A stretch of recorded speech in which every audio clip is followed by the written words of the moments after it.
Ng ulo ko. Ginagalit mo kung Ay, sorry po. Kasi Sige po, sige po. nakukuha nga Pasensya sa na isip po, ko eh. ma'am sir. Ay, sir pala. Aalis na po ako. Mag-iingat po kayo, ha. Bye-bye. La la la la la. Puntahan natin si Misumi. Kayain natin lumawi sa ilog. Teka, saan na nga ba yung bahay niya? Di naman dito yun, ah. Ah, eto. Dito nga pala yung bahay niya. Hala, baha pala dito sa bahay niya. Kunin. Tara, mag-parkour na lang tayo. Let's go! Tao po!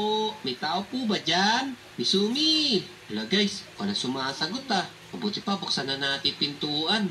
Oo, wala pala siya dito. Kumin! Ang sarap pa naman maligo ngayon dun sa ilog oh. Alam ko na, baka nandun siya sa may daycare school. Natuturo nga pala siya dun. Tara, puntahan natin. Eto, andito na tayo. Eto yung daycare school eh. Teka, saan ba natin siya pwede makita? Ayun siya oh. Ang ganda-ganda ni Misumi.